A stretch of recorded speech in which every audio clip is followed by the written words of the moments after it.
Ladies and gentleman, ಪ್ರತಾಪ ಸಿಂಹ ಕುಮಟಾದಲ್ಲಿ ಒಂದು ಹೇಳಿಕೆಯನ್ನು ಕೊಟ್ಟಿದ್ದಾರೆ. ಕಾರವಾರದ ಕುಮಟಾದಲ್ಲಿ ಯಾವುದೋ ಒಂದು ಕಾರ್ಯಕ್ರಮದಲ್ಲಿ ಪತ್ರಿಕಾ ಪ್ರಪಂಚದ ಪಾತಕಿ ರವಿ ಬೆಳಗೆರೆ ಅನ್ನುವಂಥ ಹೇಳಿಕೆಯನ್ನು ಕೊಟ್ಟಿದ್ದಾರೆ. ರವಿ ಬೆಳಗೆರೆ ಈಗ ನಮ್ಮೊಂದಿಗಿಲ್ಲ.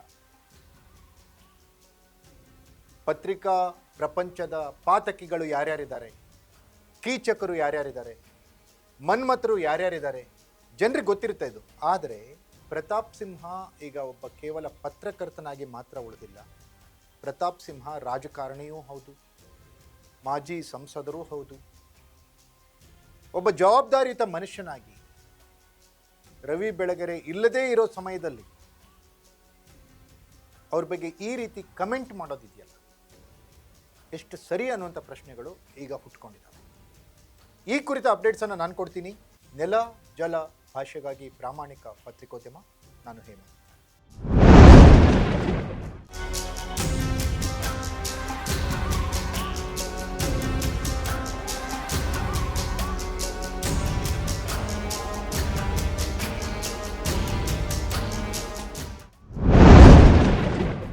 ಎಸ್ ವೀಕ್ಷಕರೇ, ಯಾವುದೋ ಒಬ್ಬ ವ್ಯಕ್ತಿ ತೀರೋದ್ಮೇಲೆ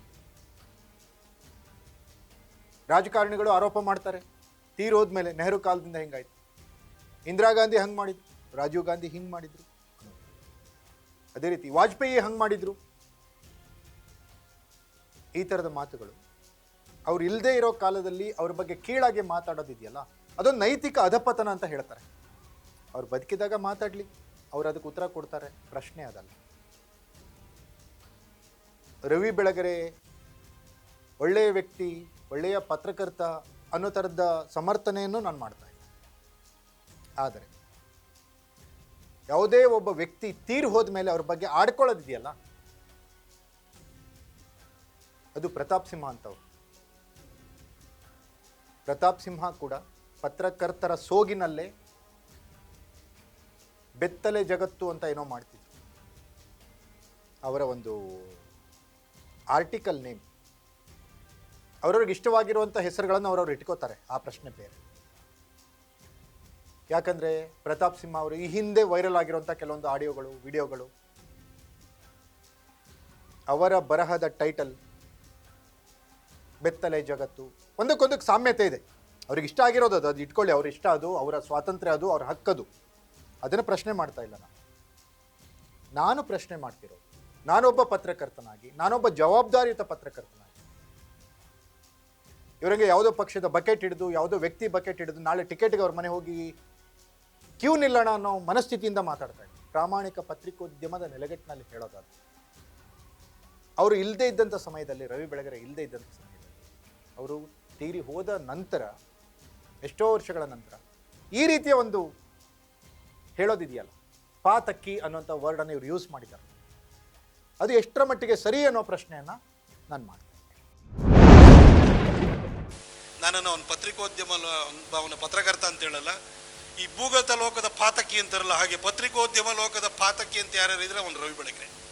ಅದನ್ನು ಗಂಟಾಘೋಷವಾಗಿ ನಾನು ಎಲ್ಲರ ಎದುರುಗಡೆ ಹೇಳಲಿಕ್ಕೆ ಬಯಸ್ತೀನಿ. ಯಾಕೆ ಅಂತ ಹೇಳಿದರೆ, ಎಸ್ ವೀಕ್ಷಕರೇ, ಯಡಿಯೂರಪ್ಪನವರೇ ತಂದೆ ಅಂತ ಹೇಳ್ಕೊಂಡು ಓಡಾಡ್ತಿದ್ದಂತಹ ಇದೇ ಪ್ರತಾಪ್ ಸಿಂಹ ಅವರಿಗೆ ಮೈಸೂರಿನಲ್ಲಿ ಯಾಕೆ ಟಿಕೆಟ್ ಸಿಗ್ಲಿಲ್ವೋ ಗೊತ್ತಿಲ್ಲ. ನಾನು ಬೇರೆ ಯಾವುದೋ MLA ಆಗ್ತೀನಿ, ಅಲ್ಲಿ ಟಿಕೆಟ್ ಸಿಗುತ್ತೆ ಅಂತ ಈಗ ಓಡಾಡ್ತಿದ್ದಾರೆ. ಸಿಗಲಿ, ಒಳ್ಳೇದಾಗಲಿ ಅವ್ರಿಗೆ, ಆ ಪ್ರಶ್ನೆ. ಇದೇ ಯಡಿಯೂರಪ್ಪನವರ ವಿರುದ್ಧ ಅವರಿಗೆ ಟಿಕೆಟ್ ಕೊಡಿಸಿ ಮೈಸೂರು, ಮಡಿಕೇರಿಯಿಂದ ಗೆಲ್ಲಿಸಿಕೊಂಡು ಬಂದಂತಹ ಇದೇ ಯಡಿಯೂರಪ್ಪನವರ ವಿರುದ್ಧ ಅವರು ಆಡಿರೋ ಆಟಗಳನ್ನು ಕೂಡ ಜನ ನೋಡಿದ್ದಾರೆ. ಅದು ಯಾವ ಪಾತಕಕ್ಕೂ ಕಡಿಮೆ ಇಲ್ಲದೆ ಇರುವಂಥದ್ದು, ಗುರುದ್ರೋಹ, ನಂಬಿಕೆ ದ್ರೋಹ. ಇವರು ಪತ್ರಕರ್ತರಾಗಿದ್ದಾಗ ಯಾವ ರೀತಿ ಇವರ ಬರಹಗಳು, ಇವರ ವರದಿಗಳು ಯಾವುದೋ ಒಂದು ಪಕ್ಷದ ಪರವಾಗಿ, ಯಾವುದೋ ಒಂದು ವ್ಯಕ್ತಿಯ ಪರವಾಗಿ ಇದ್ದಿದ್ದನ್ನು ಜನ ನೋಡಿದ್ದಾರೆ. ಪತ್ರಕರ್ತರಾಗಿ ಕೆಲಸ ಮಾಡಿದ್ದಕ್ಕಿಂತ ಪ್ರಚಾರಕರ್ತರಾಗಿ ಯಾರು ಹೆಚ್ಚು ಕೆಲಸ ಮಾಡಿದ್ದಾರೆ ಅನ್ನೋದನ್ನು ಜನ ನೋಡಿದ್ದಾರೆ.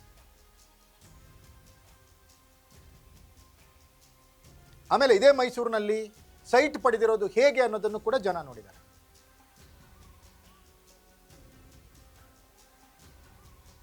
ಒಬ್ಬ ಮನುಷ್ಯನಿಗೆ, ಒಬ್ಬ ಪುರುಷನಿಗೆ, ಒಬ್ಬ ಗಂಡಸಿಗೆ ಮೊದಲು ಇರಬೇಕಾದಂಥ ಸೆನ್ಸ್ ಯಾವುದು ಅಂದರೆ ತಾಯಿ ಯಾರು, ಹೆಂಡತಿ ಯಾರು, ತಂಗಿ ಯಾರು ಅಂತ ಗುರುತಿಸಿ ಮುನ್ನಡೆಯುವಂಥದ್ದು.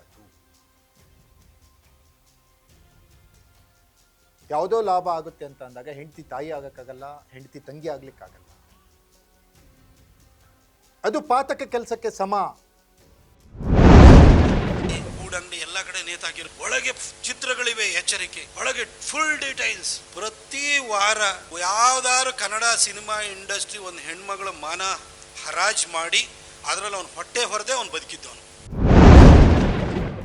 ಇವರ ಕೆಲವೊಂದು ವೈರಲ್ ಆದಂಥ ವಿಡಿಯೋಗಳು, ಆಡಿಯೋಗಳು, ಅದು ಇವರ ಟೈಟಲ್ ಬೆತ್ತಲೆ ಜಗತ್ತಿಗೆ ಸಂಬಂಧಪಟ್ಟಂತೆ.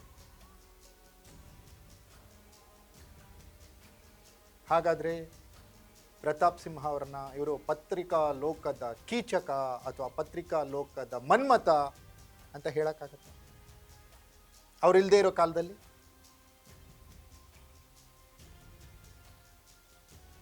ಆಗಲ್ಲ. ಅದು ನೈತಿಕತೆಯ ಒಂದು ಅಧಪ್ಪತನದ ಪರಮಾವಧಿ ಅಂತ ಕರೆಸ್ಕೊಳ್ಳೋದು.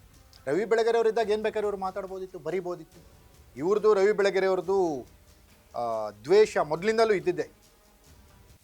ಇವ್ರ ವಿರುದ್ಧ ಅವ್ರು ಬರೆದಿದ್ರು, ಅವ್ರ ವಿರುದ್ಧ ಇವ್ರು ಬರೆದಿದ್ರು. ಇವ್ರ ಟೀಮ್ ಅಂತ ಒಂದು ಏನಿದೆಯಲ್ಲ ಇವ್ರವ್ರು, ಅದ್ರ ಚರ್ಚೆ ಬೇಡ ಈಗ. ಆದರೆ ಗ್ಲಾಸಿನ ಮನೆಯಲ್ಲಿ ಕೂತು ಪ್ರತಾಪ್ ಸಿಂಹ ಬೇರೆಯವರಿಗೆ ಕಲ್ಲು ಹೊಡೆಯುವಾಗ ಸ್ವಲ್ಪ ಎಚ್ಚರಿಕೆಯಿಂದ ಯೋಚಿಸಬೇಕು ಅನ್ನೋದು ಮಾತ್ರ ಈ ವರದಿಯ ಉದ್ದೇಶ. ಇದಾಗಿತ್ತು ಅಪ್ಡೇಟ್ಸ್. ನೆಲ ಜಲ ಭಾಷೆಗಾಗಿ ನೋಡ್ತಾ ಇರಿ ಫೋಕಸ್ ಟಿವಿ. ಎಷ್ಟೊಂದು ಜನ ಜೊತೆ ಮಾಡಿಸ್ಕೋತಾರ, ಯಾರ್ಯಾರು ಮಾಡಿದ್ರ, ಯಾರ್ಯಾರು ದುಡ್ಡಿಗೆ ಮಾಡೋದು, ಎಷ್ಟನೇ ನಡೀತಾ ಇದೆ, ಅವ್ರದ್ದು ಎಷ್ಟನೇ ನಂಬರ್ ಇವೆ, ನಿಂಗೆ ಯಾರ್ಯಾರು ಹೇಳಿದೆ, ಎಷ್ಟು ಜನ ಜೊತೆ ಆಗಿದೆ ಅಂತ ಯಾರು ಹೇಳಿದ್ರು?